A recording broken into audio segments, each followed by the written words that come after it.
लोक जनशक्ति पार्टी रामविलास के राष्ट्रीय कार्यकारिणी की बैठक खत्म हुई। हमारे साथ बातचीत कर लेंगे चिराग पासवान। क्या क्या प्रस्ताव खास पास किए गए? हम लोगों ने 6 प्रस्ताव इस कार्यकारिणी में पारित किए हैं, जिसमें हमारे नेता से जुड़े हुए भी 2 प्रस्ताव हैं, जहां पे उनके वो भारत रत्न देने की हम लोगों ने मांग की है। और मुझे लगता है कि हर वो व्यक्ति जो हमारे नेता को जानता है, हम लोग ये मांग करके कोई अतिशयोक्ति हम लोग नहीं कर रहे हैं। हमारे नेता का 50 साल से ज़्यादा राजनीतिक सक्रिय राजनीति में उनका अनुभव रहा, और वो भी ऐसा बेदाग कि कोई 1 रुपया तो क्या 1 पैसे तक का आरोप उन पे नहीं लगा सकता। 6 प्रधानमंत्रियों के साथ उन्होंने काम किया। जिस विभाग में वो गए, उस विभाग की उपलब्धियां उनकी रही। राष्ट्रपति शासन लगाने की मांग की। बिल्कुल, ये प्रस्तावों में से एक प्रस्ताव हम लोग का ये भी था, और ये राष्ट्रपति शासन लगाने की मांग बिहार की मौजूदा परिस्थिति को देखते हुए की गई है। बिहार में जो एक अराजक परिस्थिति उत्पन्न हो गई है, किसी से छुपा नहीं है भाई। आए दिन हत्याएं हो रही हैं उन पर। बाइक सवार बाइक पर खुलेआम बंदूक से गोलियां लहराते हुए आम बिहारियों को कुचलते हुए जा रहे हैं।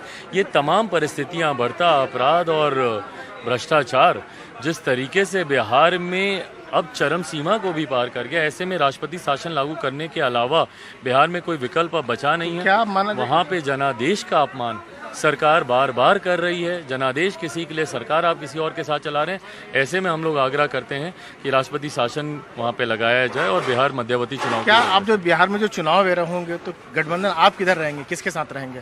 भाई, ये चुनाव के वक्त ही ये फैसला लिया जाएगा। आज मैं किसी जल्दबाजी में नहीं हूँ किसी गठबंधन का हिस्सा बनने के लिए, और ये परंपरा भी रहती है, गठबंधन चुनाव के वक्त ही तय किए जाते हैं। पर मैं एक ऐसे राज्य से आता हूँ जहाँ पे अब गठबंधनों के वैसे भाई कोई मायने बचे नहीं हैं। आप एक के साथ गठबंधन में चुनाव लड़ते हैं, दूसरे के साथ आप सरकार चलाते हैं, तो ऐसे में गठबंधनों पे भी अब विश्वास बिहार की जनता का रहा नहीं। बट बहरहाल जो भी गठबंधन होगा, ये फैसला चुनाव के अंतिम सवाल की ये भी चर्चा है कि कहा यह जा रहा है कि आपको केंद्रीय मंत्रिमंडल में शामिल कर लिया जाए, आपके चाचा को बाहर कर दिया जाए, एनडीए की तरफ से ऐसा प्रस्ताव बार बार आया। भाई, मैं ऐसे किसी प्रस्ताव को लेकर, मेरी प्राथमिकता ही नहीं है कि मैं उस पर कोई चर्चा करूं। जैसा मैंने कहा कि आज की तारीख में मेरे संगठन को मजबूत करना, पार्टी के जनाधार को बढ़ाना मेरी प्राथमिकता है।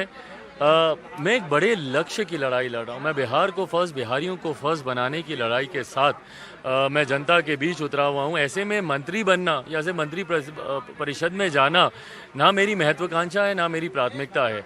मैं एक लंबी लड़ाई लड़ रहा हूँ बिहार को विकसित राज्य बनाने की, और मेरा ध्यान उसी ओर केंद्रित है। क्या अभी भी हनुमान है आप, जो मोदी जी के लिए पहले दावा करते थे, कहते थे? बीच में आपको चोट भी लगी थी, मतलब केस भी लगी थी। मेरी व्यक्तिगत भावनाएं जो मेरे प्रधानमंत्री के लिए हैं, वो किसी भी परिप्रेक्ष्य में नहीं बदलेंगी। राजनीतिक परिस्थितियां बदलती रहती हैं, आती जाती रहती हैं, पर आपके व्यक्तिगत संबंध, और ये व्यक्तिगत संबंध निभाना मैंने अपने नेता, अपने पिता से ही सीखा। लेकिन चुनाव में आपको मेरे नेता, मेरे पिता जब अलग अलग गठबंधनों में भी थे, तब भी उन्होंने वो व्यक्तिगत संबंध हर दल के साथ निभाया, और इसीलिए मुझे लगता है कि उनके प्रशंसक हर दल में रहे, विपक्षियों में भी रहे।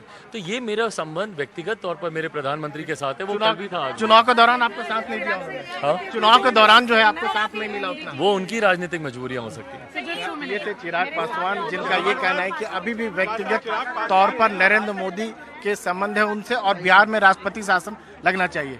नई दिल्ली में कैमरामैन मुरसलीन के साथ राजीव रंजन, एनडीटीवी इंडिया।